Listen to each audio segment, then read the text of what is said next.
Hey, what's going on, Black people? And I want to say welcome to Life's a Pitch. Life's a Pitch is our Black business pitch competition where Black-owned businesses compete to see who's best and who has the best 90-second pitch. Business owners submit their 90-second video pitch to us in advance, and we play it during the show and give them live feedback on the air and tell them how to make their Black-owned business better. So if you love Black-owned businesses, or if you have a Black-owned business, first of all, I want you to type hashtag BOB in the chat. Hashtag BOB is Black-owned business. And I want you to also shout out the name of your business. If you have a Black-owned business, tell us the name of your business so that other people can see your business, because we want to see Black-owned businesses succeed, which is why we created this platform. So first of all, I'd like to say hello and welcome to my very good friend and my awesome co-host, Miss Lene Javette. How you doing today, Lene? I am doing good today. I'm happy. I look forward. You know how people say most people don't look forward to Monday. It's Monday. Me. I look forward to Monday. I love doing Life's a Pitch. I love hanging out with you. I mean, I get to hang out with you whether we do this or not, but mostly I love Life's a Pitch, and I look forward to Mondays. That's way more than what you asked, but I'm doing good. Yeah, well, you know what? I like this too, because it just feels really good, because it's really like we are we get a chance to hang out with the right people, just people that really want to actually solve a problem and not actually just complain about the problem, but they want to solve the problem, that are willing to take the time to participate in the solution, and also who are doing the best they can with what they have to build on that. I mean, those are the types of people that that greatness is made of. I mean, this is Black excellence at its finest, because we're solving problems, we're changing people's lives, we're getting it done. So I personally love doing this, and I think you're an excellent person to co-host the show with. And I want to ask the audience, give me a yes or no in the chat if you either have a Black-owned business, or if you plan to start a Black-owned business. If you plan to be a business owner at some point, put a yes in the chat. YES, and also hit the thumbs up button if you haven't done it yet. Some of you guys are going to come in through text, and you probably got a text message today if you're already on the list. If you want to get texted when we go live for the show, just text the word "voice" to 31996. Text "voice" to 31996. And you can also follow Lene at I am Lene Javette on all social media platforms. I'm hearing myself as an echo. So let me make sure. No. It was me. I was sharing it on Twitter and sharing it on Instagram, and Instagram, on LinkedIn, and the sound came up. So I apologize. That was technical feedback on my side. Oh, so it wasn't my fault. No, I'm throwing it out there everywhere. I'm putting it out there everywhere. So you try to blame the Black man again. Everybody wants to blame the Black man, and even though it may look like I blame myself, but I just blame myself preemptively, because I knew I was going to get blamed by somebody. We used to get blamed for everything. I don't know, fellas, tell me if I'm right. Does it seem like they're blaming the Black man for everything? But anyway, I will tell you what, I am super happy that we're here doing this. And we got 3 pitches today, and we're going to kind of dig into that a little bit. So, Lene, as we prepare for the first pitches, can you kind of talk about about the rules and the plan and the layout of the show, and how people can be involved and all kinds of stuff? Go ahead. Absolutely. So this is Life's a Pitch. We do this every Monday. Okay. We do this for Black-owned businesses to allow for, marketing, feedback, wealth mob. We want to support and help Black-owned businesses, not just in the pandemic, but forevermore, right? We don't believe in the stereotypes, and we know that our businesses are good. A lot of times there's a small tweak, or a messaging, or there's something that we can tweak and we can help to make it better. So if you have a business and you would like to get some feedback on your business or present your business, by all means, please submit to Life's a Pitch. Okay. How you can do that is you can go to www.allblackeconomics.com. Again, that's www.allblackeconomics.com. When you go there, you're going to join the email list. Okay. So do not go there looking for Life's a Pitch. That's not what you're going to see. You're going to join the email list so that you can be notified when we're looking for new pitches. Okay. So you join the email list. Upon joining the email list, I believe you're going to get a free copy of Dr. Boyce's book, but also you're going to be added to the email list so that when we need new pitches, you will receive an email that says, hey, apply to be on Life's a Pitch. You will, there'll be a link, I'm assuming, Dr. Boyce, or a button. You'll press on that button, you'll go to the link, and it will ask you some information about your business. What kind of business do you have? Your name, your website, some basic things. Most importantly, there's going to be a place for you to upload your video of your pitch. We cannot do Life's a Pitch without a video of your pitch. So make sure that you upload a video, preferably a YouTube video, and then our team will review the pitches, and then you make it to the big leagues. You get to come here on a Monday night with us and have your business pitched live on Life's a Pitch for all the world to see as we're doing it, but also in replay. Everything lives on YouTube forever. So your business will literally be seen on Life's a Pitch forevermore. And we do this so that we can do wealth mobs. Dr. Boyce likes to call it a wealth mob, where we can create wealth in our community with our businesses, and we can do it through referrals. We can do it through our dollars. We can do it through feedback. Wealth is more than just money, as he likes to say, and I concur. So that's why we do this. That's why we're here every Monday night, and we do it with love. So if you watch us, we tell the truth, but we do it with love. Yes, we do. Yes, we do, and I think it's important to. Another reason that I thought it was important to kind of put together this show was because, because basically what you're dealing with now in the community is the same way. Anybody remember? Give me a yes or no in the chat if you know what I'm talking about. A lot of us came up at a time where you constantly heard a lot of our people say, I'm a first generation college student. I'm the first person in my family to go to college. Does anybody remember that? Just kind of where, being the first in your family to go to college was kind of a source of pride, which it still is, by the way. Shout out to anybody who's that first generation college student.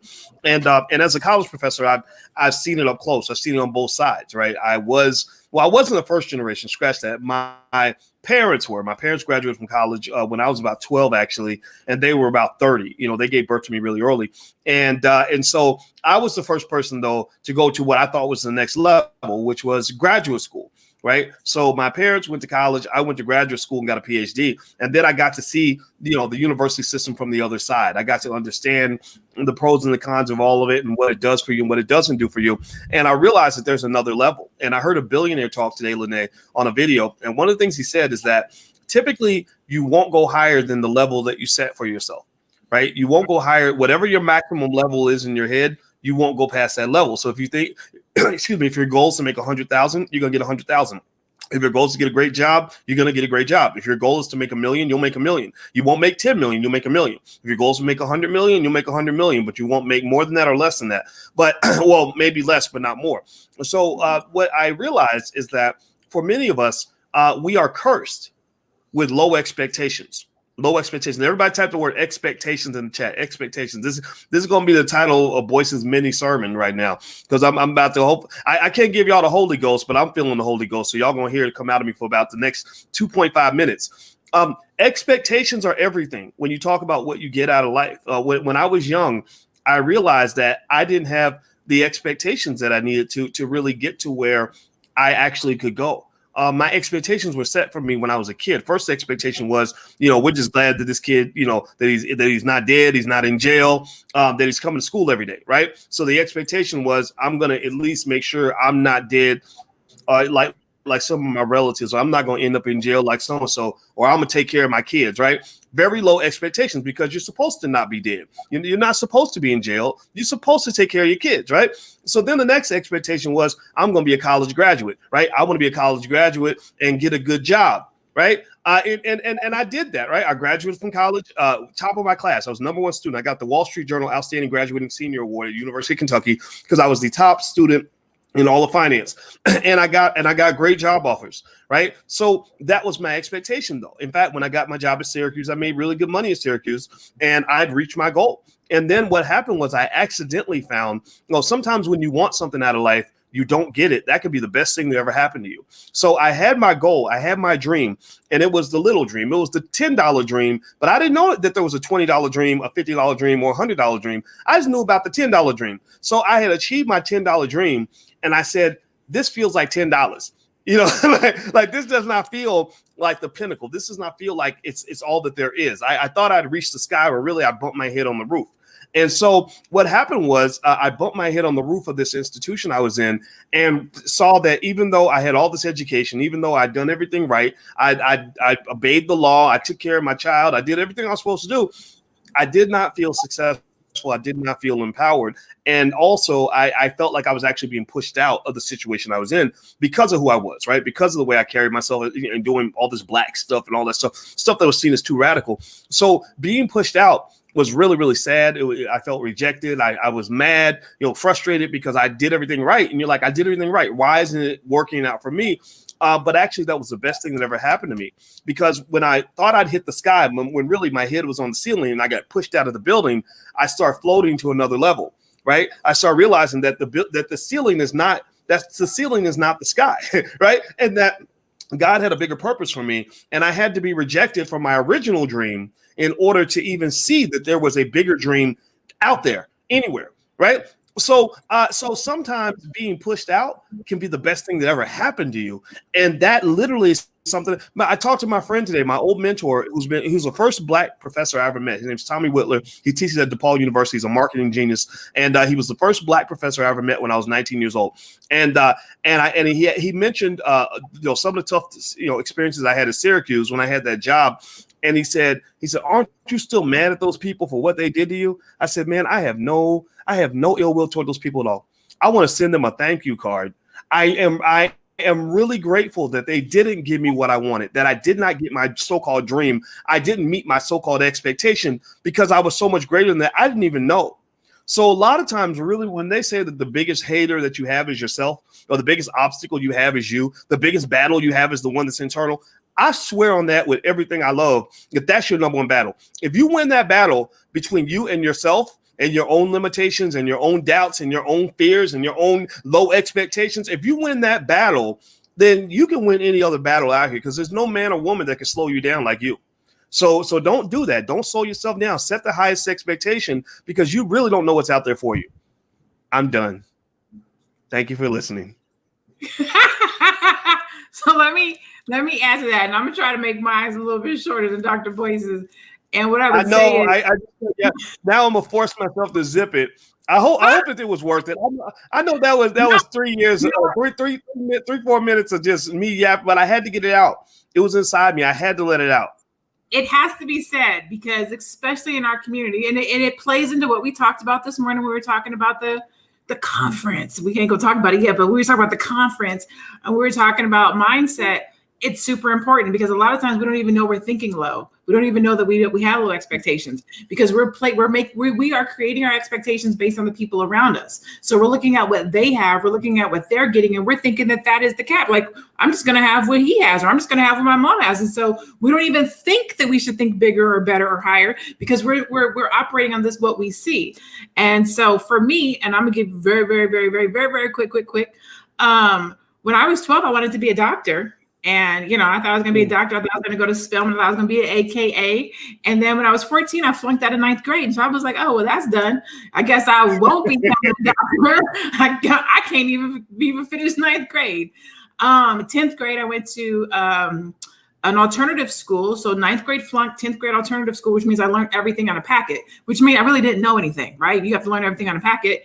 Went back to regular school for 10th grade, graduated for 12th, tried going to college, but that did not work because I didn't know anything. And so when you talk about not having expectations, I want to talk about having vision, right? Not having expectations and not having vision for your life. It's super important. And the reason why I'm telling you this is, as adults, we should have it.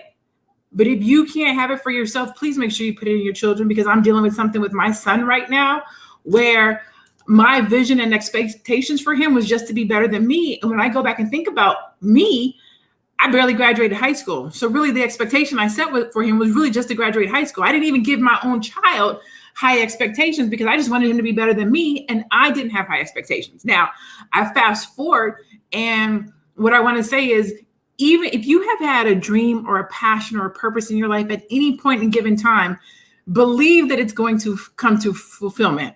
And I say that because when I was 12, I had the vision to become a doctor. When I was 14, I flunked out of 9th grade.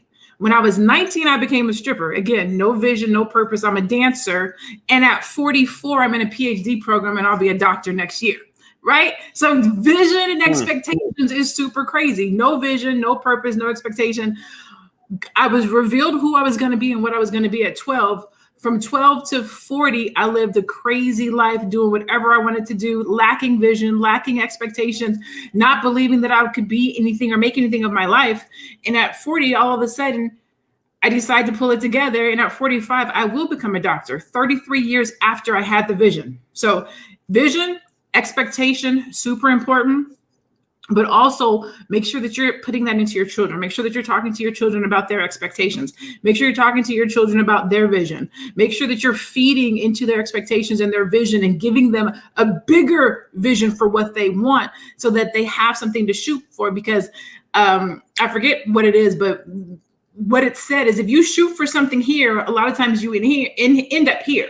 So if you have a low expectation, you're going to end up here. Right. And so when I'm coaching my clients and they say, I want to make $100,000 this year, I was like, okay, so let's shoot for 250. Because if we shoot for 250, you're going to end up at about 100, 150. But if we shoot for 100,000, you're going to end up about 50. And then you're going to be like, I can't do it. You're aiming too low. Aim higher, aim bigger, have bigger goals, have bigger expectations. And that's all I'm going to say. I love it. Everybody type aim higher in the chat. Just type aim higher. Because I think that's the message for today. We want you to just not just enjoy great competition amongst Black businesses from our community, but I also want you guys to walk away with something where you're going to say, okay, this is the day where I changed my life. This is the day that changed everything for me. And believe me, that does happen. I've had times where when I truly surrendered myself to the fact that I needed to change who I was in order to level up. I can remember times where one conversation did it all, but you have to be receptive to it. If you're not receptive, if you are addicted to your habits, which you are, I mean, that's why they call them habits. It's very close to being an addiction. If you're addicted to your old life, then you can never be open for a new one. It's like being in love with your ex, so you're never going to meet anybody good if you're still in love with your ex. You can't move forward. So when it comes to your ex life, you need to dump that sucker, let it go, just say goodbye, and then open yourself up, make yourself receptive to a new life. So don't be in love with your ex. Open yourself up for the love of your life, which is going to be your future, and that's going to be your greatness that's going to happen for you after you walk out of this room, so to speak. All right, guys. So do me a favor, hit the thumbs up. Let me just say this one thing. And age doesn't matter. Let me just put that on there. Age doesn't matter. It doesn't matter how old you are. It doesn't matter where you are in your life. You're never too old. You're never too young. Age does not matter. Mm-hmm. Absolutely. So do me a favor, hit the thumbs up button if you're watching anyone on social media. Please share this video so that everyone else in the community can know about Black-owned businesses. We have 1.4 trillion that goes to our community every year. Most of that money gets sent over to white businesses. This is a critical time of the year where it's important to buy Black, keep the money in the Black community, support your own, invest in your own people. So please, if you could take 1 second, take this link and share it. Well, also, if you're watching on the YouTube channel, please hit the subscribe button and hit the notification bell so you'll be notified when we go live and when we do things. And if you want to get on the list where you can actually receive a notification whenever we're looking for businesses that want to pitch, just go to allblackeconomics.com. You get a free e-copy of my book, but then you'll be on the email list. And when we're done going through all the pitches we have, we will send out another call for pitches and you'll receive it in your email. So just make sure you check for the emails that come in. And also I saw a question here. Somebody was asking about the Black Wealth Bootcamp and I guess the payment options, things like that. One thing I'll say is, number one, we did decide the Black Wealth Bootcamp starts on January 7th. That's our really popular program that's all about reducing your economic dependence on the corporate plantation. I teach that. It's 6 weeks long. You can still join. We extended the sale for one more day. So for just today only, you can get 72% off. We start January 7th. There's a money back guarantee. You're really going to love it. Also, that price you pay is the one price you pay for a lifetime membership. So there is no extra anything that you'd have to pay. You're in there for life. And we also have recordings of the previous two boot camps that you can go and watch right now. So there's a URL on the screen. Feel free to go take a look at that. All right. So let's let Lene, let me ask you, are you ready for the first pitch? I am ready for the first pitch. All right. Well, the $1 million question is, am I ready? All right. So I'm going to pull up the first pitch, and I do not have this beautiful Black woman's name in front of me, but She will probably say her name during the pitch if the pitch is what I expect it to be, and if she doesn't, I will be furiously looking up her name while I show you guys the pitch. So, are you ready? Give me a yes or no in the chat if you're ready to see the first Black business pitch. Give me a yes or no in the chat. All right, I'm seeing my yeses. Okay, good. All right, so let me pull this up. Let me make sure I don't mess up the technology, and you should see her in one moment. Here we go. Civil unrest, a worldwide health crisis. Are you aware that 78% of Americans are unable to handle a $1,000 emergency? I know, now more than ever, we need to put a plan in place for unforeseen circumstances. I'll ask you, what is your plan? What is your plan to protect your income? What is your plan to save for your children's college fund? What if something happened to you?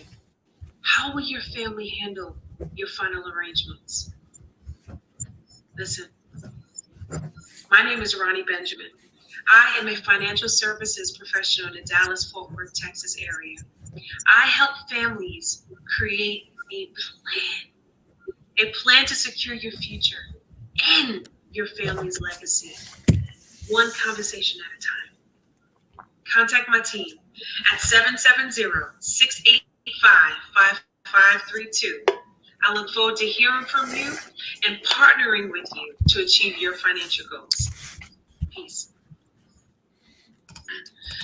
All right, so let me stop sharing my screen. I'm always mess up. I hit the wrong buttons. Okay, so Miss Lene, what are your thoughts? Okay, so her name was Ronnie Benjamin. I'm looking at the thing from Taryn. Off the top, she was a beautiful woman, decent background. I like how she opened with why it's important for financial services, because that draws you, it drew you in. I think it was a little bit too long though. So definitely you want to tell people why they need the service, but it was a little bit long. And I think she could have used more of that time to talk about what she does to help it. So she talked a lot about why we don't have it, why we need it, but not necessarily what she does to help us with it. Gave contact information from the perspective of a telephone number, but I didn't hear a website so that people can go look her up, right? Because we know, even when we're on this live, as soon as we say a business, people be on their phone and on their computer looking these businesses up. People want to Google you. I want to know that you've been doing business with other people. I want a website. And really that was it. So again, I thought it was okay. It wasn't bad. It just could have been better, right? You could have given more context on what it is that you do and how it is that you help me to solve the problem that you identified. And then make sure that you give out a web address so that people can know how to contact you and also what it is that you actually do. Yeah, well, you know what I liked? First of all, please give the sister around, let's clap for the sister for stepping out here and being brave to do this pitch. It's funny how the first thing you see sticks with you. That first impression sticks with you. And that first impression when I first saw her is I saw, okay, that's a professional.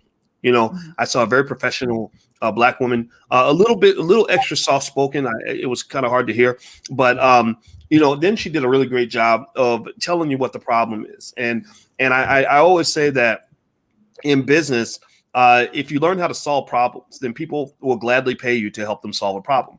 If you want to understand what it takes to make money as a business owner, think about what makes you spend money, what makes you give your money to a business. They solve a problem for you.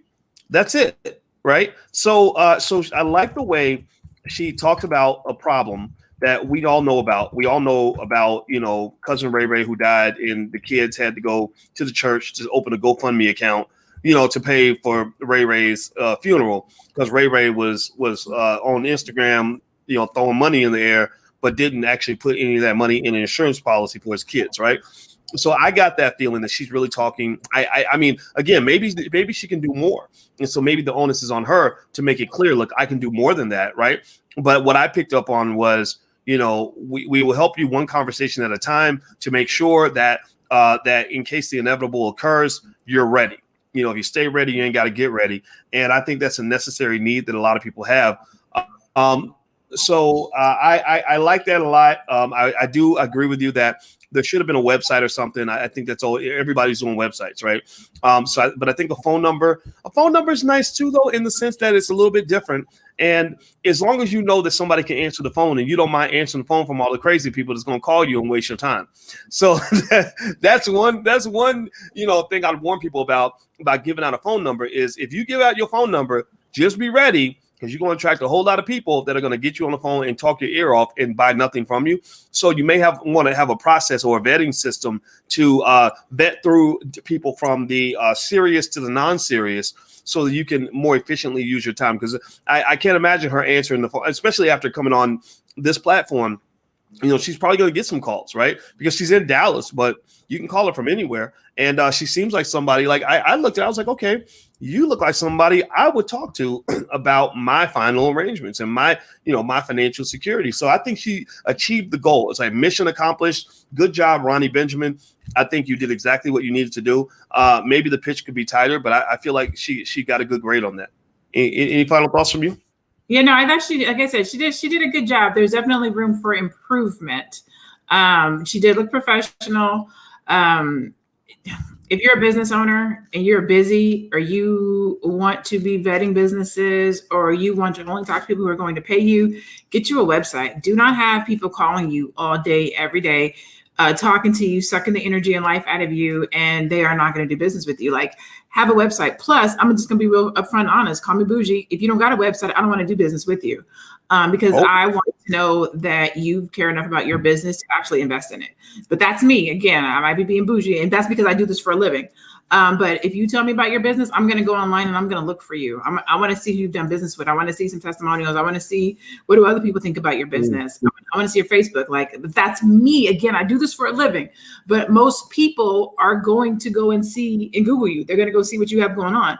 And if you don't have a website, and here's the thing, a website is super easy. Throw up a landing page. It could be a simple landing page with a banner. This is who I do. This is who I do it for. This is what I do it. Holla at your girl. It doesn't have to be complicated, but you should have some digital real estate that backs your business.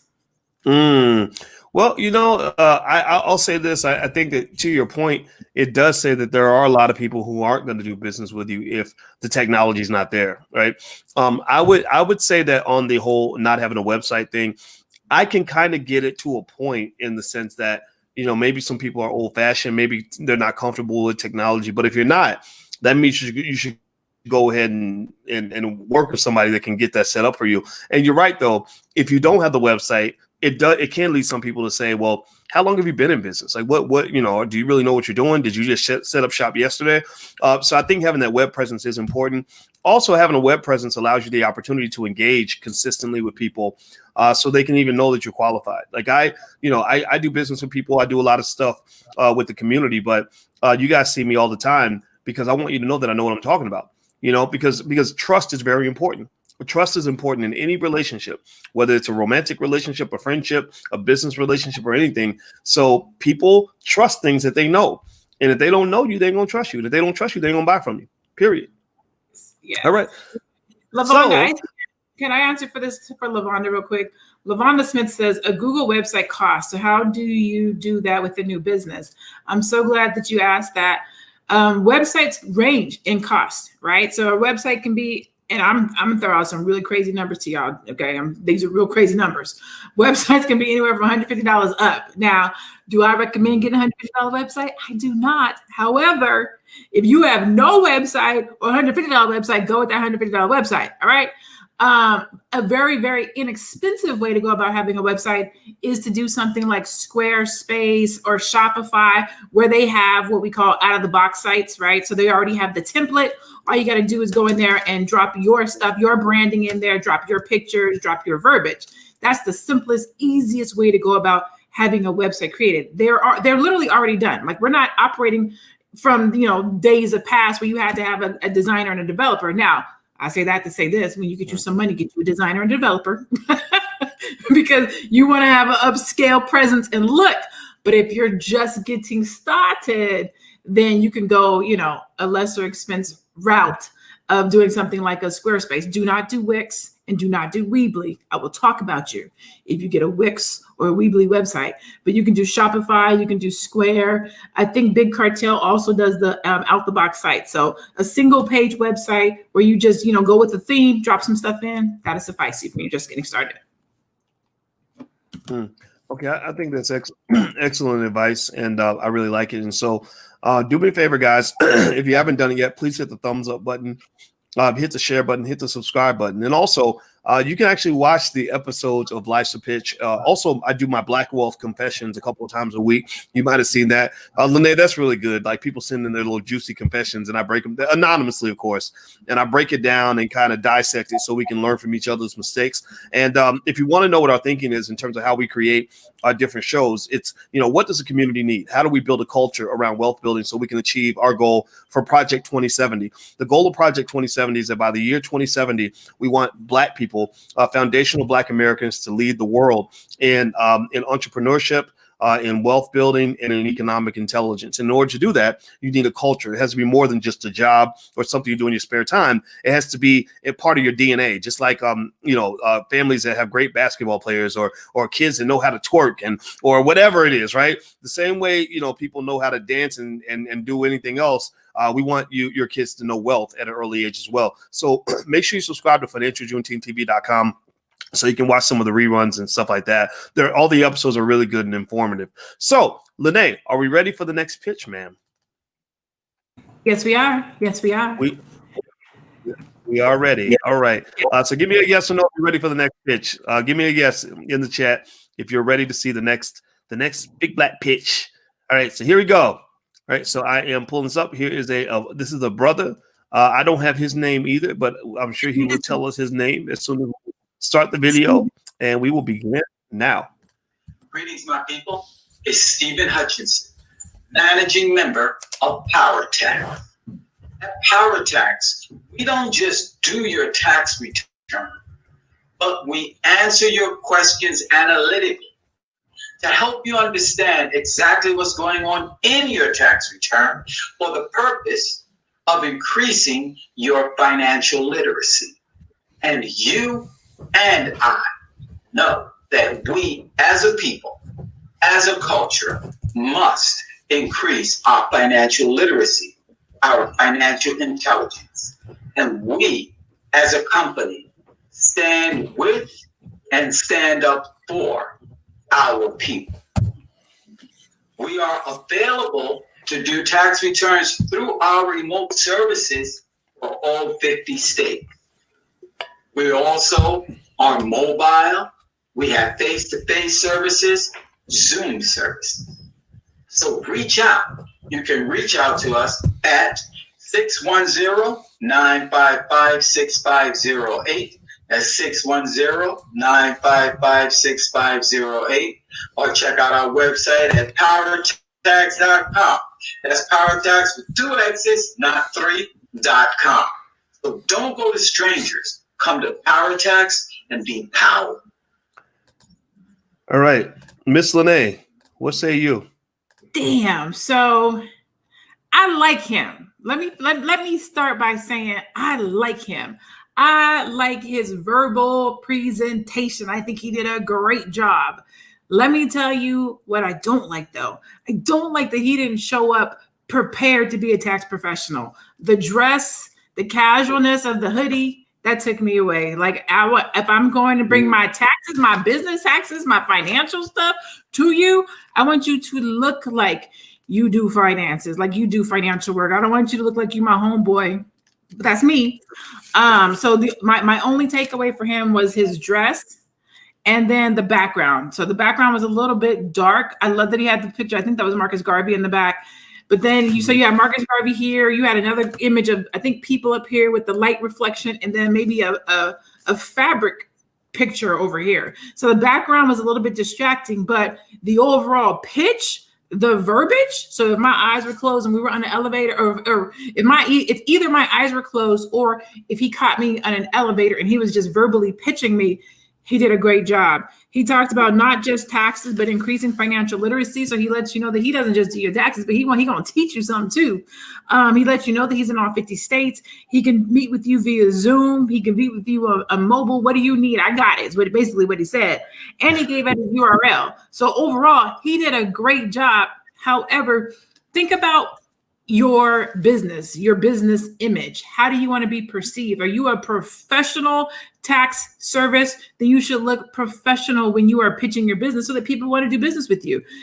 If not, you look like my Uncle Earl, and I could just have Uncle Earl do my taxes. If you know what I'm saying, like you should look like somebody that does taxes. That was really the only thing that took away from his presentation. If he would have showed up with a collared shirt or a tie, gave his pitch, I probably wouldn't have even paid attention to the background.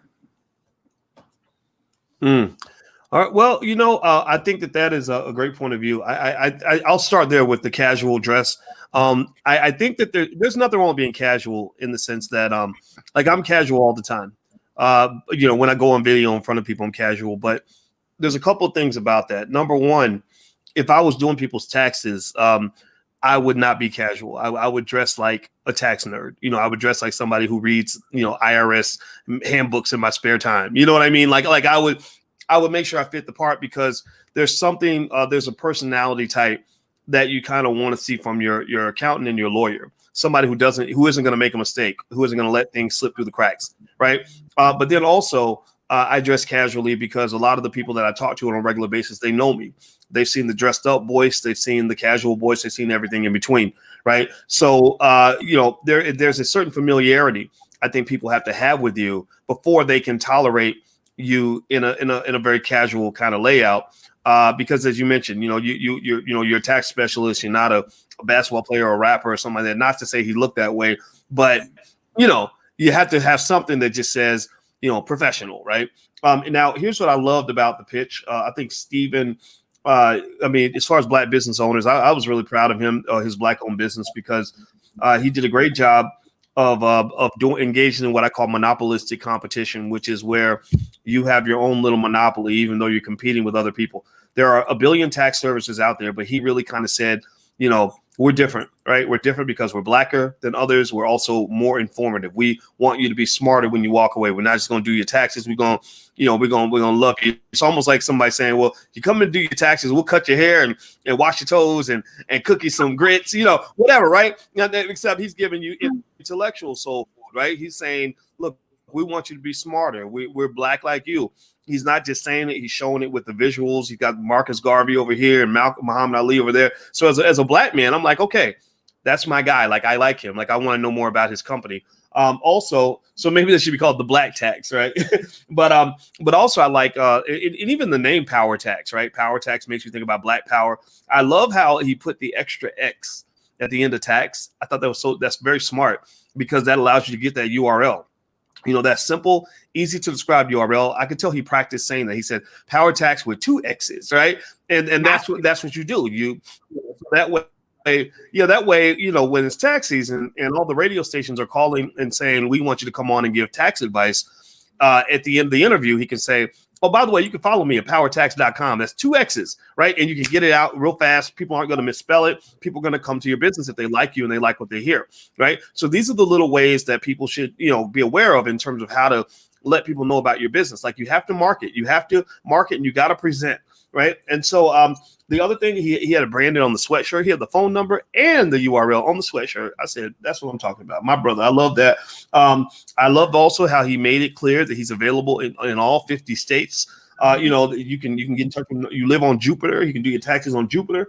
And so he did a great job of really nailing down a lot of the key elements of presentation. I would say that the other thing too, though, is when I saw the big Power Tax plop in over his head, that was when he technically kind of broke the rules a little bit, because this is a pitch competition. It's not a commercial competition. Like that video could be a decent commercial if you maybe, just tighten up the professionalism a little bit. And I didn't like, the prop. We don't do the props, but outside of that, though, I thought that he did a great job, and I was very impressed with the business. And he looked like somebody that had thought it through, that's been doing this for a while. So yeah, there you go.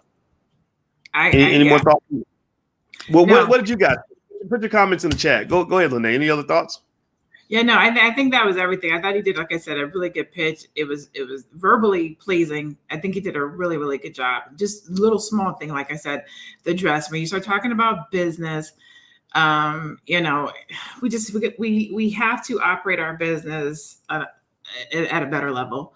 And little small things like just dressing the part. You know what I'm saying? If this is a professional business and you're professional and you're charging a fee and you want my money, then I wanted you to show up like you want my money. Verbally he had it, but you know, the beautiful thing about what we do is we are entrepreneurs, but we're also consumers, right? So as an entrepreneur, I know how I would do it, but sometimes I have to take myself out of entrepreneur role and think consumer. And I will say that as a consumer, sometimes I'm probably a little bit harder than the average consumer, because a regular consumer just walks in and gets what they need and be like, oh, I'm in and I'm out. As an entrepreneur, I walk in as a consumer and I'm looking at all the things that I would do as a business owner, like, I don't like that. So sometimes I know it could be a little bit petty, but if you think about your business from the perspective of the consumer, it will make you do things in your own business differently, because you'll think about it like, if this was my business, if I was walking into my business, what would I want? If I was walking into my business, how would I take that? If I was walking into my business, would I like that? And if you do that, it will make you deal with your own business and present your own business differently. It's one of the reasons people who always do business with me, they're like, one, I'm an overachiever, but two, I operate on such a high level. I think things should be on such a high level because I treat my business the way that I would want to be treated if I was my consumer. Mm-hmm. Yeah. I mean, a great way to get better at your business is to look at other people's businesses, and you can kind of get ideas on things that work and don't work. And in fact, it's funny because a lot of people that want to start a business, they'll say to me, well, I was going to start this business, but somebody else had a business just like mine. And I'm like, but that's good. That means that it works. That gives you a template. If you got to be real suspicious about trying to do something that nobody else is doing. Maybe there's a reason nobody else is doing it. Maybe it doesn't work. So the world is your university. There's plenty of opportunities for you to learn what you need to learn. And also, don't forget, in the Black Business School, Black Money 103, that's the third class in our Black Money sequence. That's all about entrepreneurship and how to start a Black-owned business. Attorney Nicole Compton breaks down literally every step by step you have to take in order to file your paperwork and everything else. And then I step in and actually give the breakdown in terms of how you want to run your business from a marketing standpoint, things like that. I tend to be good at the marketing side. I don't know where that came from, but I remember noticing that a lot of things that tend to do well, it's not so much about what's the best and what's not the best. It's really about what's marketed and what's not marketed. And a lot of Black-owned businesses, they sometimes fall for the myth that says, if I build it, they will come. Like if I build something amazing and awesome, people will just find it and great things going to happen. No, you got to market that sucker. You got to talk about it, and you got to practice talking about it. You got to know how to talk about it in a way where people are going to get it. And also, and then there's a point also, just as a side, just because this is in my brain, it's almost unrelated, but about 90+%, 95% of all Black-owned businesses have just one employee. Right. And that's you. That's one person grinding like crazy, doing all the work. You're the secretary all the way up to the CEO. And so what I learned also with Business Lene is there's a point where you got to learn how to work smarter, learn how to play the game above the rim, so to speak, in terms of delegation, relationship management, also structuring systems with people and teams. And that's a whole different dynamic, because that gets into relationship management. Can you just get along with people long enough to keep your team together? Right? Because many a great basketball and football team have fallen apart because the superstars, our egos are too big, right? So the same thing happens in business, same thing happens in family, same thing happens in dating. If you can't get along, then the whole team falls apart. And so your family's your first team. So that's your first opportunity to learn how to, engage in conflict resolution and things like that. So you and I have worked together, about 6 years now? Is that right? Roughly 5, going on 6. Yeah, 5 years going on 6. Yeah, and let's have a moment of clarity. How many times have I ever made you want to come up and punch me in my face? Let's have a moment of honesty. I'm sure there's been many times when you were like, if I see this dude on the street, I'm going to strangle him, right? And I know this. I know I am a strangleable Negro sometimes, because not deliberately. I don't try to be a bad person intentionally, but sometimes you get something wrong, or you just forget something, or you do something that's insensitive. You don't even know it. But the reason I've worked with Lene for so many years and it's worked out so well is, and I give full credit to Lene, actually. Lene's very good at relationship management. She's very good at saying, how do we work this out? How do we figure this out? She doesn't go into this, oh my God, I'm so mad at you, I'm going to kill you, and let's blow up the whole thing. Because sometimes when you have good things going with other people, you want to keep that team together because you're better together. That African proverb, if you want to go fast, go alone. If you want to go far, go together. So find some people that you can get along with and go together. Everybody got it? Type the word together in the chat if you get what I'm saying. Lene, I don't know if you had anything you wanted to add to that. No, I just concur. That was good. Okay, good. All right. I hope I didn't trigger you by reminding you of all the stupid things I've done. You know what? I think that's any good relationship. You're probably going to have give and take. You're going to have some arguments. You're going to have some punchable face moments. And I would probably say there's probably been some for me, maybe. I mean, I've dropped the ball here or there or didn't do something. So I think it goes both ways. The true testament to a situation like that or a relationship, whether personal or business, is working through that, knowing how to communicate, trying to understand the other person's position. Because a lot of times when we have people have disagreements or business relationships that don't work, it's due to a lack of understanding, and or perception of the other person, what the other person thought or what they were thinking or what they were going through, or some type of misunderstanding. But if you are man enough or woman enough to say, hey, what did you mean by that? Or you hurt my feelings, or you didn't do what you say you were going to do, or whatever the case might be, then you can work through them. And that's the thing about our relationship. Sometimes I'll be like, hey, you didn't do, or hey, you didn't say, or was I supposed to do this? Or I'm sorry. But you have to have that, because if not, then you get to be the victim. And if you're always the victim, then you don't ever really get to play both sides. And that's what we do good. Mm-hmm. There you go. Yeah. It's really important. So I felt that, that just came to me, and I felt like it was important to share because I really feel strongly about that. Like, I really think like we overlook things like relationships when we're talking about business. We think they're two separate things. No, they are deeply connected. People will do business with someone they have a good relationship with before they do business with a stranger. It doesn't matter how great the stranger is, because the trust issue makes you wonder, like, how's this going to play out? But if you know somebody and you know what you're going to get, good and bad, then you feel comfortable moving forward. Okay, so everybody type that word together one more time in the chat. Also type the word relationships. I think relationships is a good word to use to describe what we were just talking about. Okay, guys. So Miss Lene, are you ready for the next pitch? Yes, sir. Yes, sir. All right, ma'am. So I'm going to pull up the next pitch right now. So give me a second. I'm going to share my screen. Everybody, please hit the thumbs up button. Please hit the thumbs up, share, and subscribe button. Hit the notification bell. If you're watching anywhere on the Black Financial Channel on Financial Juneteenth TV, please hit the notification bell so you'll be notified. Later on, I'm going to do some catch-ups on the stock market and stuff like that and what's going on there. You guys know on the Black Financial Channel, we update you guys every single day, several times a day, on what's going on with markets and crypto and everything else. So make sure you subscribe there as well. All right. So here we go. Here is a good, strong black man. He's got the words "get better," hashtag "get better" on his shirt. So it looks like he's got some uplifting words for us. Let's see what the brother has to say. Here we go. Hi, I'm John Ireland, the owner of Get Better. My website is OWNGB, where we sell inspirational products, kind of like this shirt I have right here. Get Better is a solution-oriented company, plain and simple. What it is it's a conversation piece. It allows you to share your story with someone else. It allows you to share your challenges along with your victories, your triumphs along with your adversities. It's a great conversation starter. You're going to forge relationships. Hey, you might meet your significant other. Anyway, give Get Better a shot. Talk to you later. All right. Lene, what say you? Okay. So I thought it was good. Let me say that I thought it was good. I love that he opened early with the website. So he put it out there at the very beginning. I don't like that he didn't use it at the end.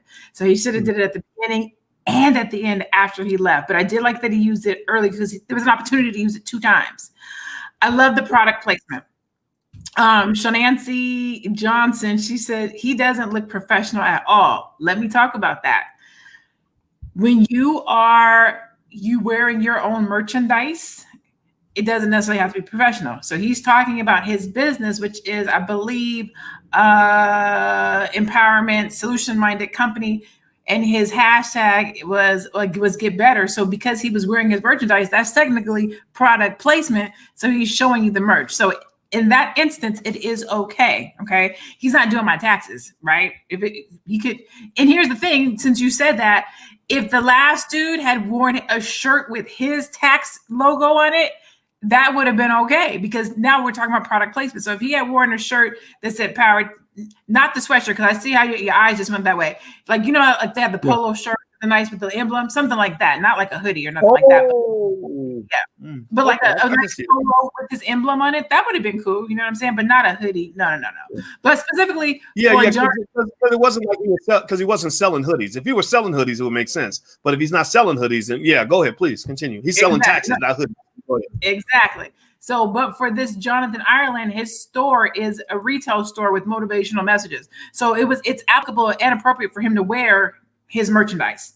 And then just the no closing of the website. Overall, I thought it was good. I'm gonna say this, and I hope I don't get shot for saying this. I'm gonna tell you, when I first saw it, I'm not even gonna say that. Matter of fact, I'm not gonna say that. I'm keeping positive. I like to see brothers doing something good and positive. I'm going to tell you, when I first saw it and it said get better, I was like, it said why 2 mates? And I was like, did he just come out of jail? What does the mates have to do with it? And so I was starting to judge him before he actually got his message out. Because in the video, it says why 2 mate? And I was like, but anyways, all that to say, I love to see brothers doing something positive. So to see a solution-minded company about positive messaging from a Black man will get my vote every time, twice on Tuesday. The product placement was dope. I love that he threw the URL out there. First thing, again, do it again at the end. Always close with a call to action. Always close with a call to action. And then other than that, I thought it was good. You know, I could talk about the background. You know how I am about the lighting coming off of the background with the fan going over the top. Those are just personal pet peeves. They don't have anything to do with the pitch, but just be cognitive, because this is a visual show. We see you. Just be cognitive about your background. Well, that's the thing. I mean, most of your first impression is visual. People are going to see what they see before they hear what you say, right? So you got to think about that. You know, you got to think about, you know, and then sometimes you just don't care. You know, like I know that there are weird looking curtains behind me, but I don't care. You know, it's fine. y'all, most of y'all know me, right? Yeah. Here's the thing. Again, say it again.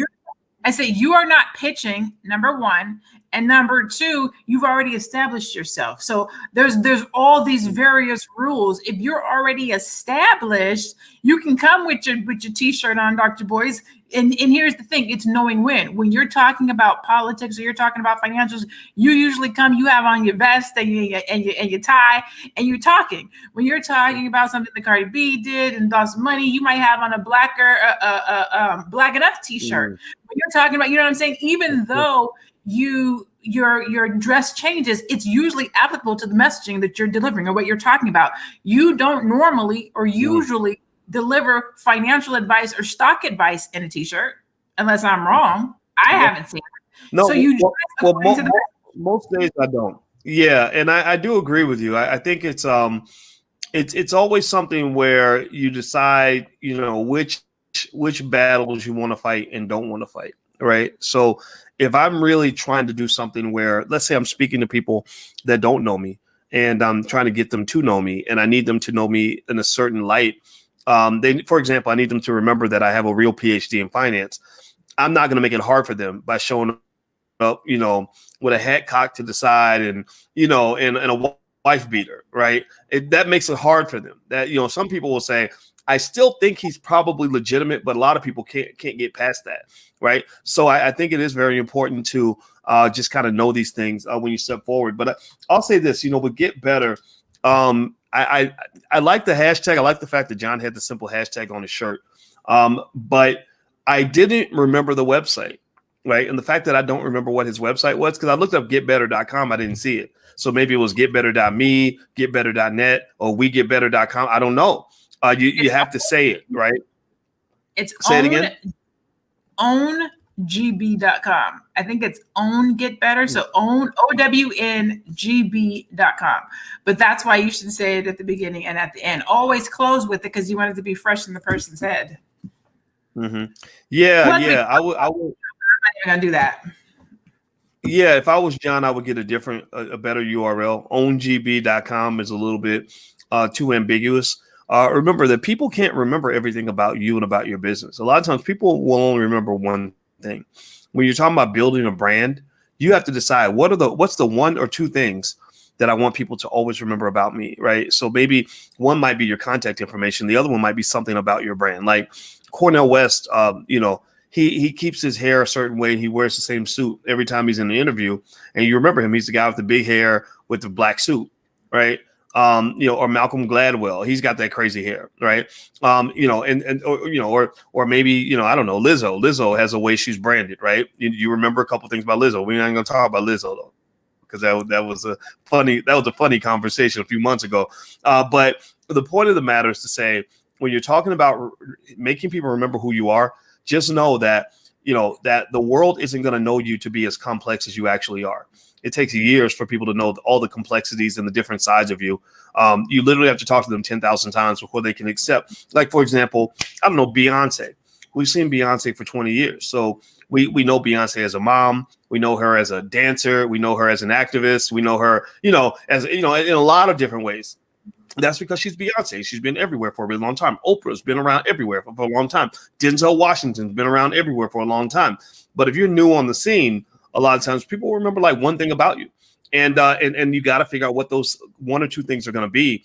And you got to stick to that. And they have to see you in that space repeatedly several times before your brand becomes entrenched in that mind space. And that's when you start to actually create wealth, because once people know you and recognize you and they see the value that you offer, they see your value proposition, then you're literally becoming wealthier, because now people are like, oh, I need my carpets cleaned. I'm going to go to the carpet cleaning guy. Now, the carpet cleaning guy, he might also have a doctorate in astrophysics. He may be a great dancer. He may be really funny, but it doesn't matter. You just know him as a carpet cleaning guy.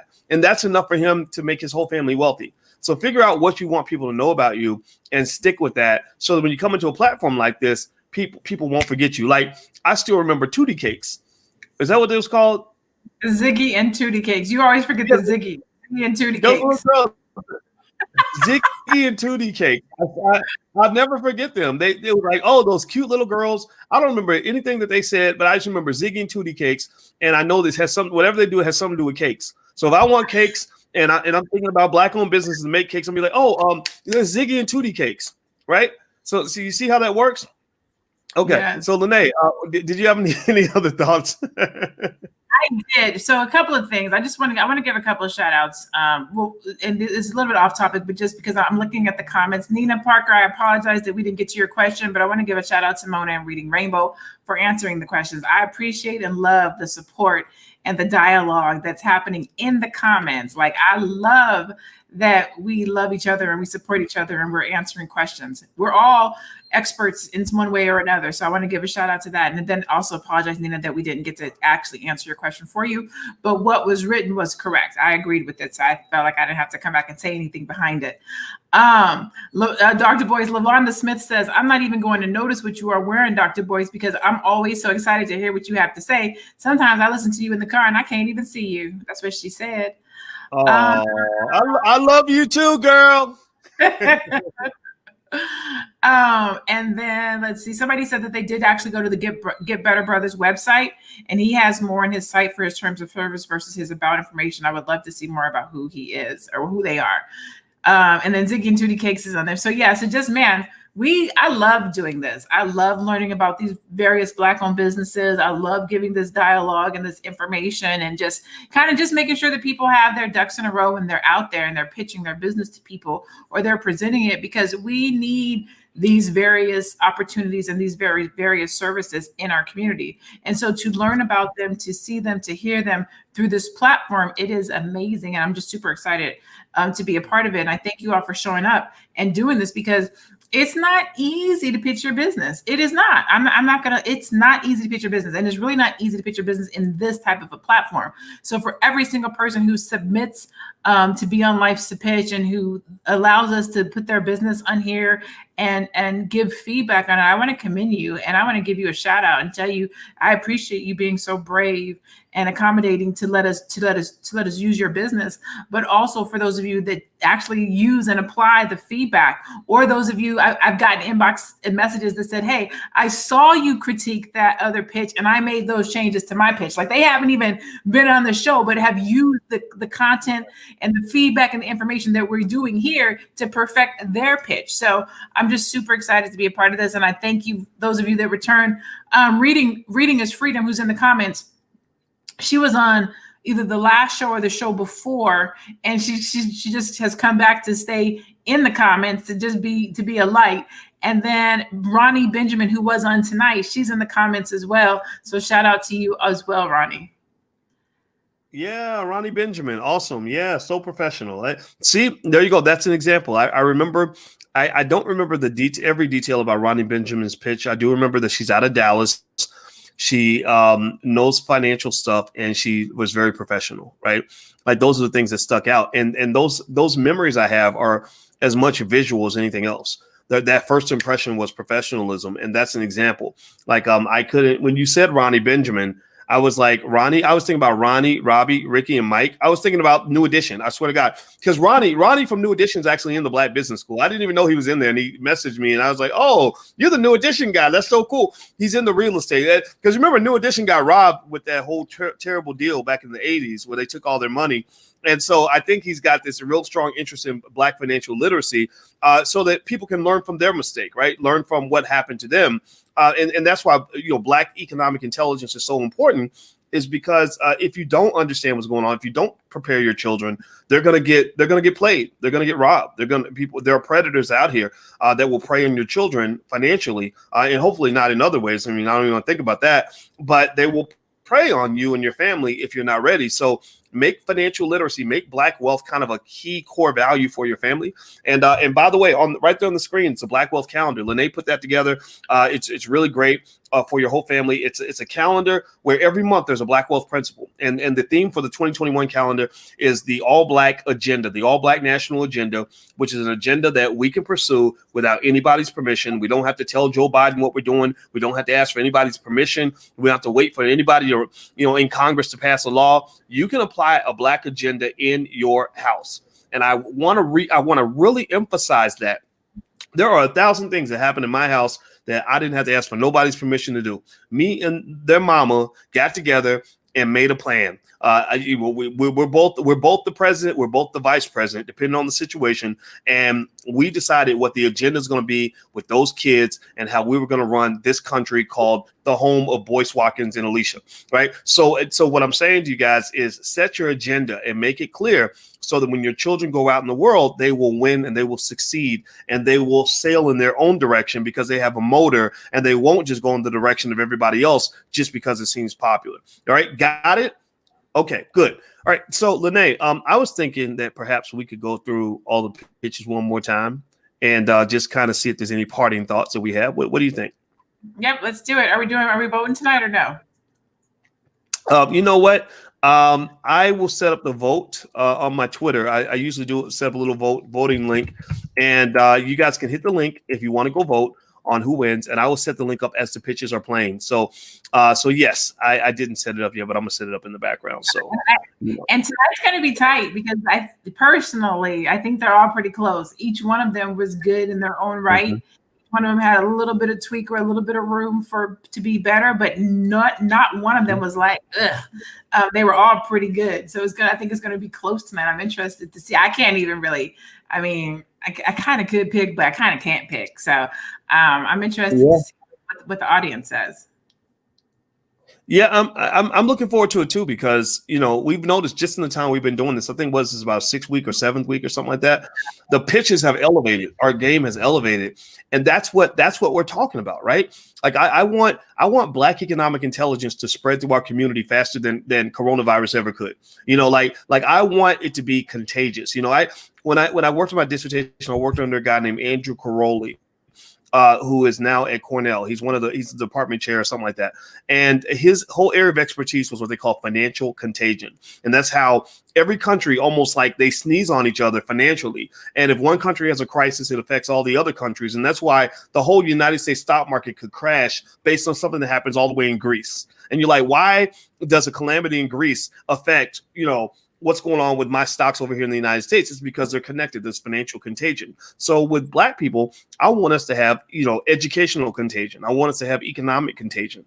I want us to have, Black intelligence contagion, right? Because I think that if we're always talking about this and we're always talking about this idea and pursuing our own agenda, then I think that we can just be so extraordinary as a people. So I'm really excited about this. And the contagion, we're seeing it. We're seeing the pitches elevate because the culture shifted, right? People come on and they make a pitch and they've been watching all the other episodes and they're like, okay, I don't want to do that. I don't want to do that. Oh, I didn't know that. Oh, that's a good idea. I'll try that, right? Next thing you know, the pitches are elevating. That's what Black excellence looks like. Black excellence is not an on-off switch. Black excellence is an iterative process. It is a step-by-step process. And every day we get closer to Black excellence every day. So everybody type Black excellence in the chat, hashtag Black excellence. I'm going to pull up the pitches and we're going to finish up here. All right. So as I pull up the last pitch, do you have something else you want to say, Lene? No, just, again, thank you everybody for being here and dialing in. And I just appreciate this opportunity. Shaughnessy, I see your message, girl. I think it's a girl. Is it either a girl or a man? I'm not sure, but I got the name pronunciation right. Shaughnessy. Shaughnessy. That's a great name. I like that. All right. So here we go. I will. It looks like we got Miss Ronnie next. So here we go. Civil unrest, a worldwide health crisis. Are you aware that 78% of Americans are unable to handle a $1,000 emergency? No, now more than ever, we need to put a plan in place for unforeseen circumstances. I'll ask you, what is your plan? What is your plan to protect your income? What is your plan to save for your children's college fund? What if something happened to you? How will your family handle your final arrangements? Listen, my name is Ronnie Benjamin. I am a financial services professional in the Dallas-Fort Worth, Texas area. I help families create a plan to secure your future and your family's legacy, one conversation at a time. Contact my team at 770-685-5532. I look forward to hearing from you and partnering with you to achieve your financial goals. Peace. All right, Lene, parting thoughts about Miss Ronnie. Same comments. Basically what I said before. I mean, at this time I actually did observe the background a little bit better. Again, completely professional. Love the background. Just, I forget what my initial comments were. What content? No website. You know what I'm saying? So just everything that's the same from earlier. Nothing had changed. Okay. I want to say this first and foremost that if you guys want to vote on the winner, I just put the link in the chat. It's if you go, it's on my Twitter, Dr. Boyce Watkins 1, Dr. Boyce Watkins and the number 1. And all 3 of the contestants are listed. Feel free to vote now. You can do early voting. You can't mail in your ballot, but you can go to Twitter right now and vote. And we're going to announce the winner when we get done. So if you want your voice to be heard, then go ahead and hit that link and go vote, or go to Dr. Boyce Watkins 1 on Twitter. And the poll is right there. And I will announce the winner based on the results of the poll. Let us know in the chat if you can't see the poll or if you can't find it or something like that. I'll try to get it to you, but I just put it in the chat. It should be on all the platforms.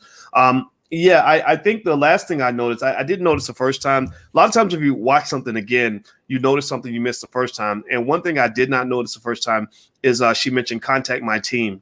And I like that. And we had that talk earlier about teamwork and how important that is. And so it looks like she has a team that's going to do all, answer all those phone calls. And I can see her in here hustling. I love it.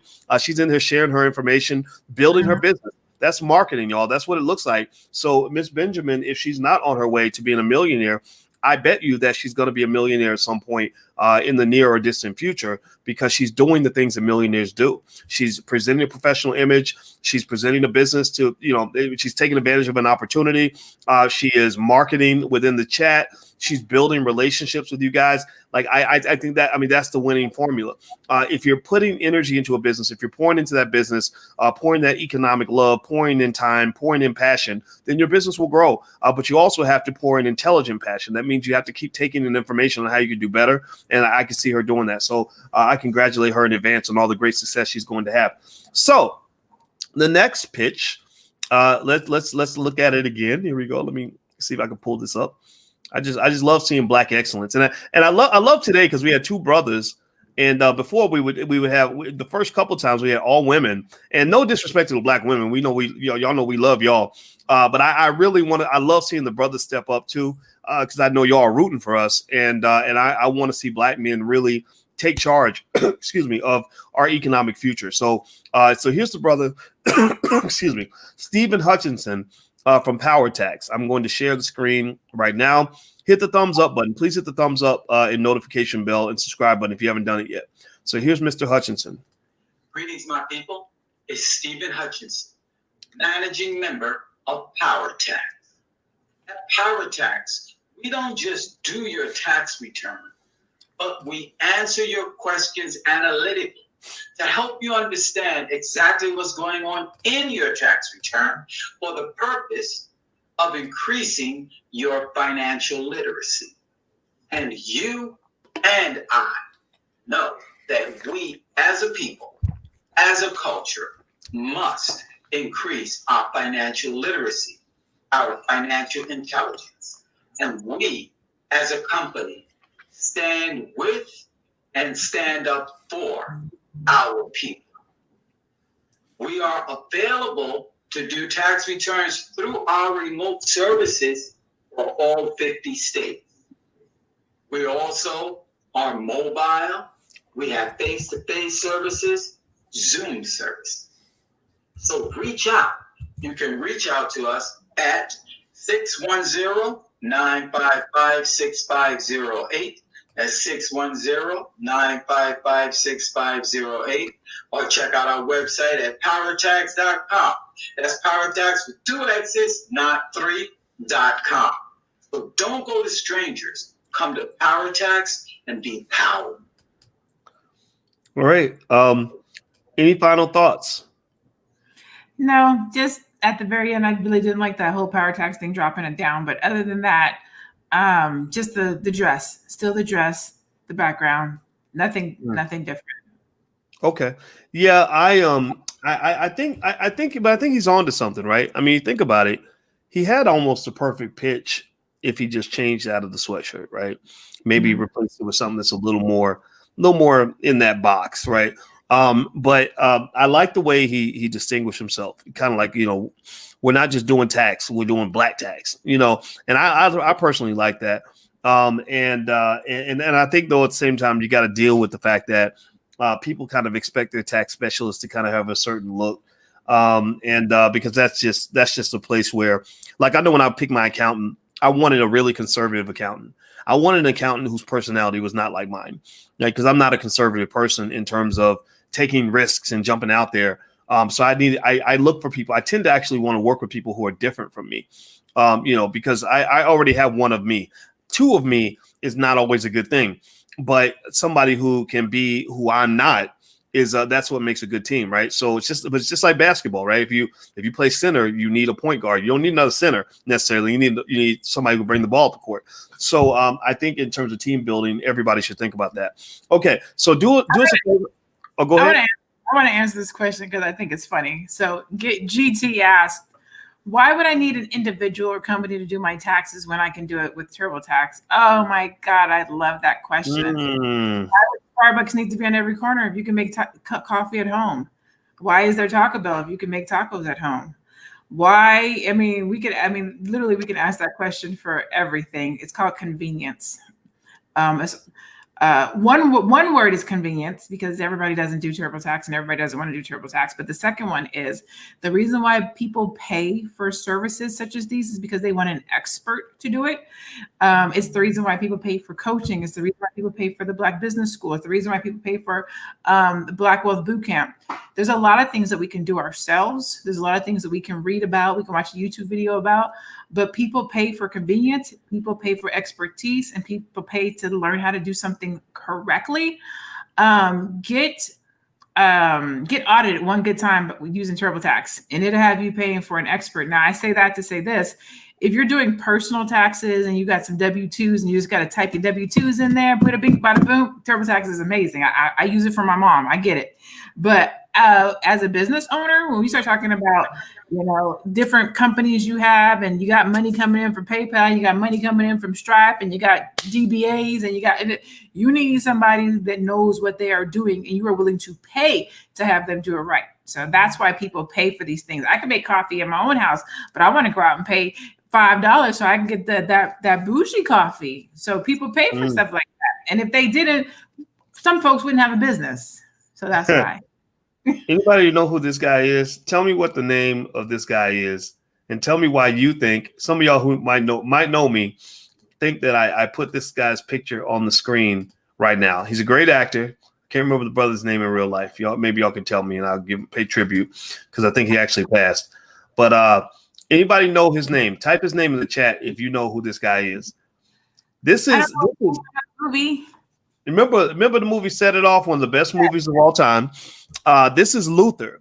And Luther, there was one scene where TT and whoever Queen Latifah and Jada's characters were, one of them asked Luther, Luther, I don't want to pay taxes on my paycheck. Can you pay me under the table?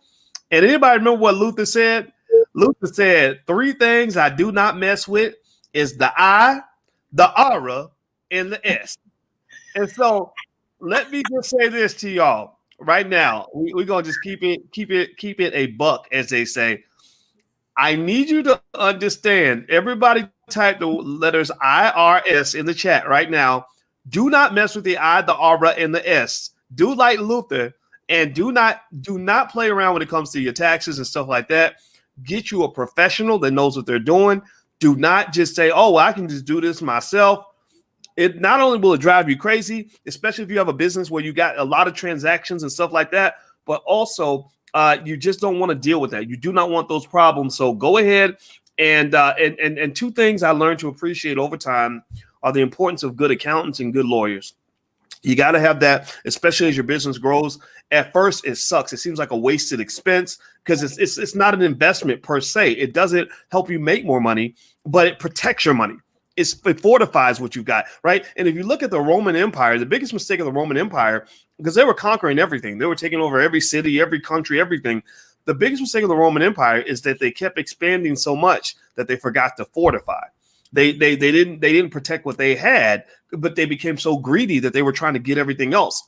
And because they weren't protecting home, well, the invaders started attacking their home because all their soldiers were out trying to conquer new territory. So don't get so caught up in the acquisition and the conquest and growing and expanding that you forget about the importance of protecting and fortifying what you have. You have to do both.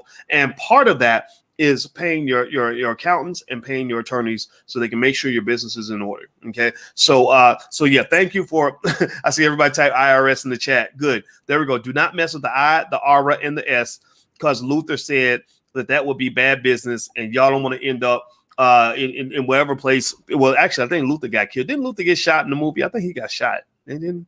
I don't think so. What? Say it again. I don't think he got shot in the movie. I think he did. I think Luther got shot. Not now in real life. I think he might have got shot too.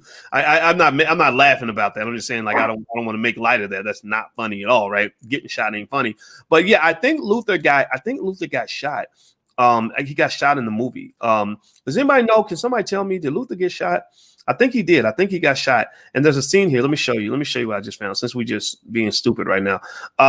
Let me show you here. I found this picture. Remember that scene? Remember when Latifah Latifah broke in, and Luther was laying down with some lady, and then he pulled out a gun, and that's when she shot him. She had to shoot him because he was doing something, I forgot. So anyway, Set It Off was one of the best movies ever. I love that movie.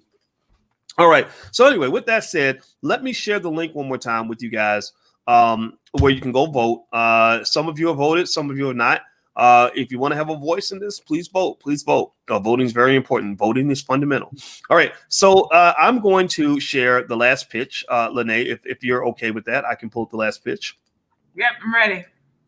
All right. So here we go. I am hitting the button now. Boop, boop, boop, boop, boop, doo, doo, doo, doo, doo. There we go.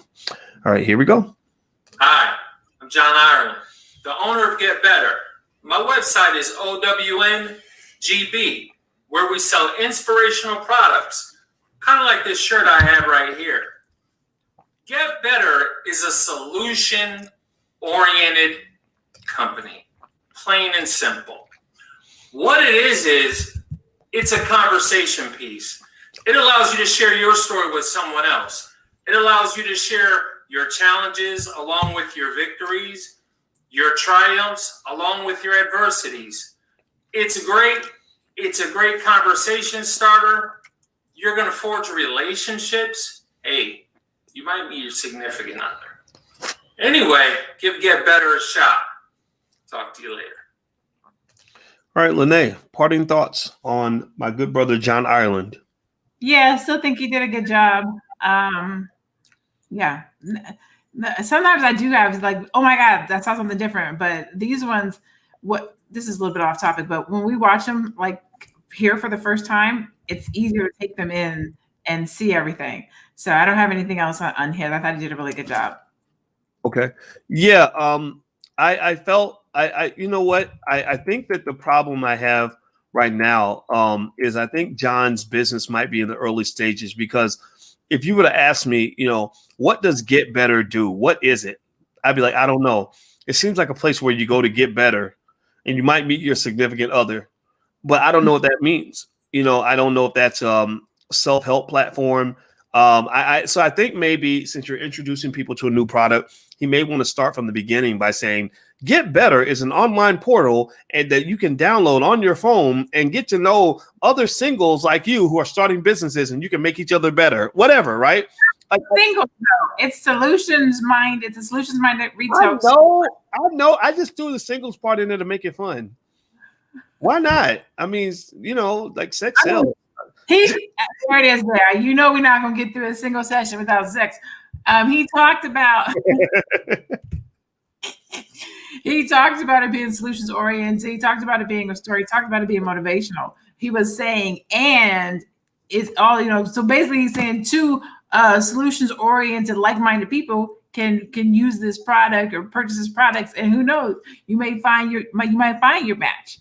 But yeah, I guess, and a couple of I saw that in the comments, a couple of places that said he probably could have did better at explaining exactly what does that mean or what type of products do you have. He said this t-shirt. So if it's a t-shirt company, he did a great job.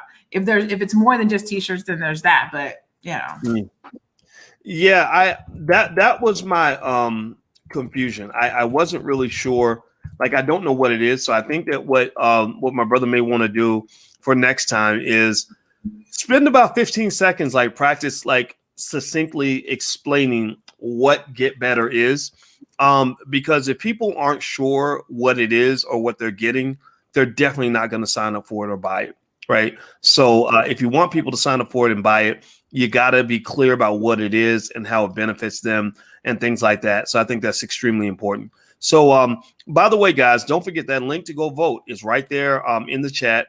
Let the moderators know if you don't have the link. We'll share it again. And also, don't forget, guys, if you do want to join the Black Wealth Bootcamp that starts January 7th, today's the last day to get 72% off. So we extended the sale for one more day.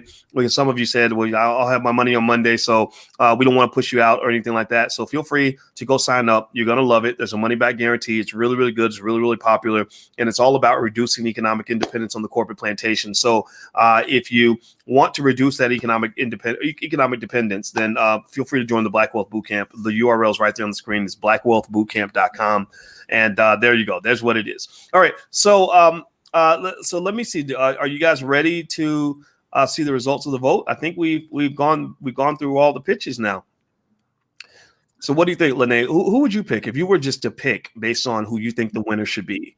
Who would Lene Javette pick? Oh God, it's so hard because they all had something different. I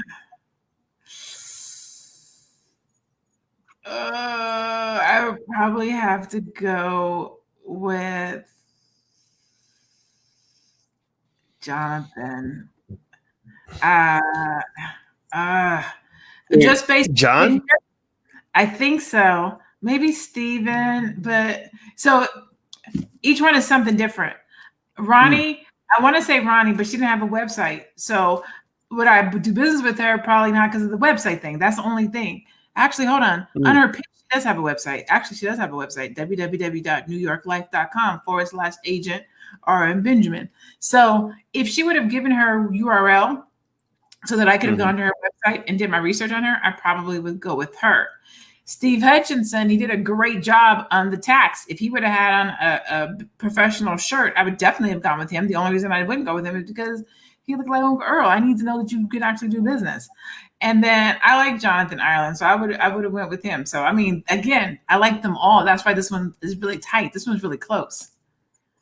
Well, I'm gonna say that I thought that what I liked Ronnie's professionalism. I can't say I was like completely blown away with the pitch. I feel like there was some something there to be desired, but I liked her professionalism and I trust her as a businesswoman. I like Stephen Hutchinson. He hit a lot of the mark on a lot of different areas in terms of branding, differentiating himself from the crowd, letting me know that he was pro-Black. I thought that was great. Letting him know that he cares about me enough to educate me. I think that's great. He mentioned his availability across the board. I like that a lot. Get better. Honestly, I feel like there's still some work to be done. I did not feel that was really as established of a business. I felt like with Ronnie, just about the fact that Ronnie mentions her team, I didn't know this was New York Life. So really my first thought is, okay, so it sounds like you're an agent, maybe an insurance agent. And I think that's okay too. But that comes off to me a little different from the entrepreneur who sets up the business. But at the same time, though, it does at least that she's got resources behind her. And as long as she's, engaging in ethical business on behalf of the customer, which I believe that she is, then I think that there's something there, right? So maybe leveraging the strength of the New York Life name could be beneficial to what she's doing, right? But at the same time, claiming part of that as your own, right? Like, I'm not just a New York Life employee. I'm a businesswoman who's doing all these other things. And I'm getting tongue tied. New York Life is one of my partners in helping me get that done, right? Because I've heard New York Life actually mention, I think New York Life was the company that had the whole initiative where they said that we want to put $50 million in wealth in the Black community by getting Black people to buy insurance. You got to be real careful with a pitch like that, because it almost sounds like you're using the guise of helping Black people when really you're helping yourself. But I do think the good outweighs the bad, because we know that people need insurance. We know that we need to talk about that. We know that a lot of people die without life insurance. So I think New York Life can be a productive part of that process. And so I like Ronnie. I trusted her as a professional. I like the way she laid herself out. Business wise, I like Stephen Hutchinson. I felt that John Ireland has some work to do. I don't even know what get better is. It's not even stated in a disrespectful way. It's just, honestly, I don't know exactly what it means to get. I know what it means to get better, but I don't know what get better is. I don't know how to get to the website. So there's a little work there for John. So I put John in a separate category, right? John, it's still at the beginner stage. I feel like Stephen and Ronnie, you really came to play. And so it's really between those two. And I'm going to give it to Stephen. And the reason I'm going to give it to Stephen is because Stephen hit all the marks really well, except for the sweatshirt. And that's one little thing. That's one thing. And maybe you could mention a couple other things, but I felt like he hit more marks in terms of saying, this is what I do. I'm enthusiastic about it. I'm good at it. I'm into you. I care about you. I'm Black like you. I want to help you. I'm important. I'm available everywhere. I love that. So I'm going to give it to Stephen. And now what I'm going to do is I'm going to announce who got the most votes. I'm going to go buy a shirt from John Ireland right now, because his website is dope, and so are his t-shirts and sweatshirts. I don't even know what his website is. What is it? OwnGB.com. OwnGB.com. I'm just going to go buy it. You done shit it on the man's pitch so much. I'm like, I feel bad for John. Like, I'm going to let me see, just to make sure that it does not give the impression that I'm hating on this brother. 'Cause I like No, what I'm going to screen share his website because I like it too. Let me OwnGB.com. see if I can get the. Here we go. I think this is my brother here. Here we go. Look at that. Okay, so subscribe to get updates on products. I'm going to allow. So I will get his notifications now. Look Okay. at that. I love that hoodie. It's hot. That black one right there. Nice. OwnGB.com. OwnGB.com. Notice I'm saying it over and over again so that y'all can go do a wealth mob on this brother's business. He's ready to sell. What's the website for the sister and also for Stephen? We should look at all the websites. You want to do that? You want to do a little field trip? You can look at PowerTaxX.com. PowerTaxX.com. PowerTaxX.com. Okay. PowerTaxX.com. Okay. Remember, this is part of the process too, right?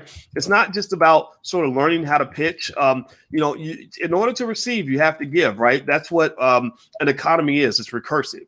Everybody gives and everybody receives. So basically, I know a lot of you may be here because you want to learn how to pitch a business, but also I'm hoping that you'll look at some of these businesses and do some sort of a wealth mob on the business. Now, a wealth mob does not mean that you're spending money. You could spend money, but a wealth mob means you're giving value. Value can come in the form of buying a product for sure. It can come in the form of giving them positive feedback to help them get better. It can come in the form of taking the link of their website and just sharing it on your social media, giving them some free advertising, right? So, and then cheering them on, just saying, good job, brother. Good job, sister. Like, that's really important. And that creates what I call fertile economic soil. But when you have fertile soil, wonderful things grow out of that soil. When you have dead soil, things can't grow. So a lot of our entrepreneurs, a lot of our billion-dollar businesses never grow because the soil is so bad. Because you got crazy relatives that are telling you it's gonna fail and they don't want to buy anything from you. They get mad because you're marketing your business on social media and they don't support you, don't help you, don't buy anything from you. Want to see you fall down. We want to create good soil with people that want to see you succeed, that want to support you, that want to help out in any way that they can. So that's what the Wealth Mob is all about. Okay. All right. So let me share the screen real quick for the Power Tax. We should take a look at Power Tax and do a little field trip there. Let me see here. Power Tax TAXX. Now look at that. Look at that. My goodness. How professional is that? File online, share documents. Like, they are ready. They're ready to take our information right here. So he might have had a hoodie on, but he's look. There's Stephen again. Look at that, and I spelled his name with a PH. I didn't mean to do that. Stephen Hutchinson. Not that I know him, but I've seen his stuff around. I've seen him around. Yeah. I mean, he's into his business. You could tell that, right? Like you can tell instantly the difference between people that kind of just say they're in business versus people that are really in it. Like, that have spent thousands of hours mulling over their business and really digging into it. They get up and do it every day versus people that just talk about it. It doesn't mean that there's something wrong with you if you're in that second category, but it does mean you got to make a choice. Like, are you committed to this thing or not? Are you trying to grow this baby, or are you going to leave it on the corner? It's up to you. Now, what's the last URL for I just put it in the chat. I put it in our private chat so you can grab it. Oh, okay. Here we go. Yeah. Now, this URL is a hard one. If it's a New York Life URL, you may want to buy a URL, Ronnie, and redirect it to your New York Life URL. That way you have something that's really yours, and so because you can't go on the radio and say newyorklife.com/Ronnie/agent/ like, you can't do that, right? So you want something you can say on the radio. So like RonnieBenjamin.com. But the thing about that is people might misspell the word Ronnie, like I did. I spelled it RONNI because I know Ronnie Tyler, and I was thinking about that. But so you may find another way to spell it or make it easy for people to hear it and see it and go to it. All right, so here we go. So here is Ronnie's page. Very professional image. She's such a professional. My approach, helping clients understand their options and achieve their goals, are what make my job so rewarding. Every client is unique, so together we can develop a personalized approach that meets today's needs and tomorrow's as well. All right. Great. A note from the CEO: solutions to fit your needs, protect your family now and into the future. Okay. All right.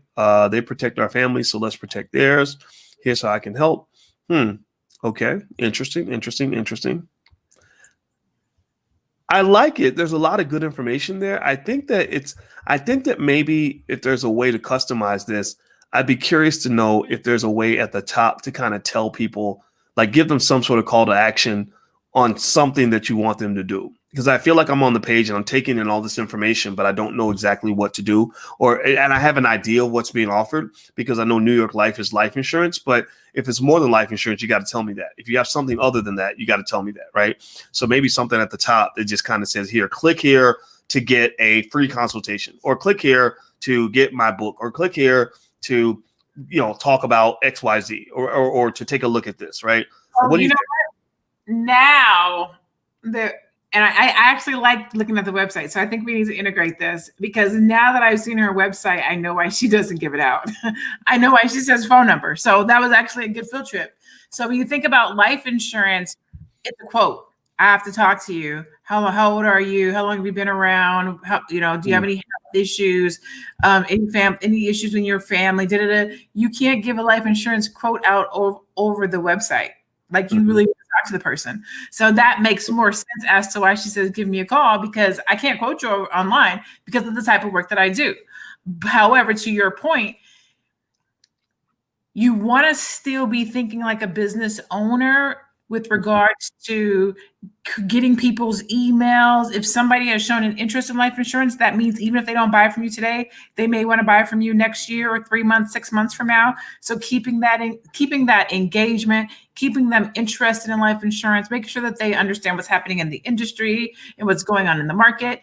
Get them on your email list. You still want to have that engagement, and people still want to be Googleable and have a website. So you still want to give it out, but I better understand why she now said, give me a call, because it's life insurance. It's not like a car insurance where you can just throw your car information on and they send you, this is the quote, which they actually sell those leads to various different insurance agencies so that they all call you. But with life insurance, it is a little bit more personable. You're talking about your life. You're talking about your death. And people a lot of times want to do that over the phone and not a computer. Yeah, that's a good point.